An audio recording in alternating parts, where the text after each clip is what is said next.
En este vídeo vamos a hablar de la función de control. La función de control ya se ha nombrado anteriormente en las fases o en los pasos que hay que tomar tanto cuando se hace la planificación como cuando se toma una decisión.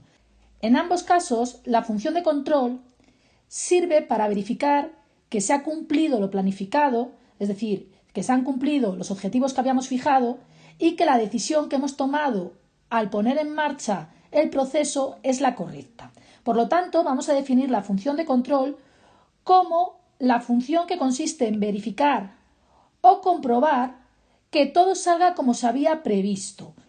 Es decir, cuando planificamos, fijamos una serie de objetivos y de subobjetivos que tenemos que comprobar que se han cumplido.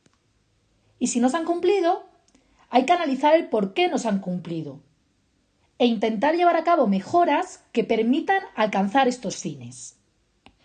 Para llevar adecuadamente la función de control, vamos a seguir los siguientes pasos o fases. En primer lugar, vamos a diseñar o fijar una serie de indicadores o estándares que nos van a permitir medir la evolución y la consecución de los objetivos. Estos indicadores nos van a indicar qué es lo que esperamos que ocurra y qué nivel es el correcto. Por ejemplo, el número de unidades defectuosas que se producen en una fábrica o el coste medio de fabricación que tenemos que conseguir. En segundo lugar, vamos a obtener y medir los resultados, es decir, vamos a ver lo que realmente ha ocurrido. En tercer lugar, vamos a comparar lo que ha ocurrido con lo planificado, obteniendo cuánto nos hemos desviado del objetivo, es decir, lo que vamos a llamar desviaciones. Y en último lugar, vamos a ver la utilidad de haber controlado los resultados y haber obtenido las desviaciones.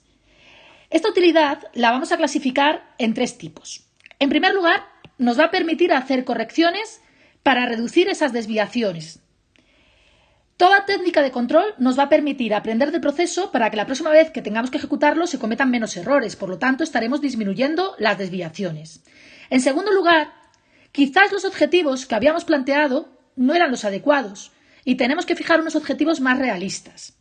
Y por último, nos va a permitir mejorar nuestros objetivos, fijándonos metas más ambiciosas, ya que todo proceso de control lleva consigo un aprendizaje, es decir, lo que vamos a llamar retroalimentación, que nos va a permitir mejorar, aprendiendo de la experiencia y aprendiendo de los errores.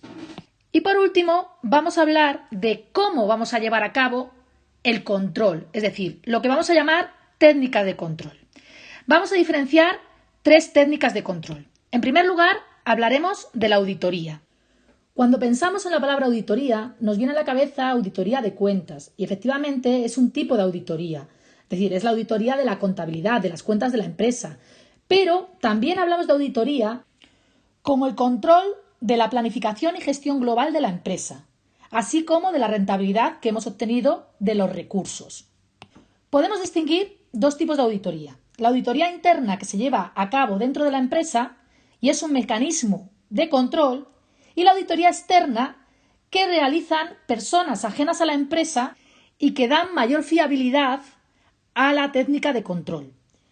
Dentro de la auditoría externa podemos hablar de auditoría de cuentas, que es la que analiza los estados financieros de la empresa o la contabilidad, la auditoría operativa, que analiza la estructura global de la empresa con respecto a sus objetivos, e incluso en los últimos años estamos hablando del concepto de ecoauditoría como la auditoría que controla el impacto medioambiental de las empresas.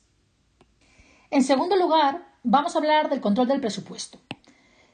El presupuesto es una previsión de los costes y los gastos de la empresa y de los ingresos que va a tener. Por lo tanto, al controlar el presupuesto se está controlando qué ha ocurrido respecto de la planificación de los gastos y de los ingresos.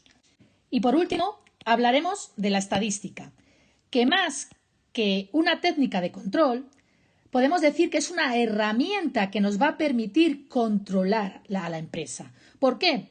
Porque la estadística lo que nos permite es estudiar y analizar todo tipo de datos, incluyendo los datos históricos de la empresa. Nos va a describir todo lo que ha ocurrido y además nos va a permitir diseñar modelos y hacer previsiones futuras.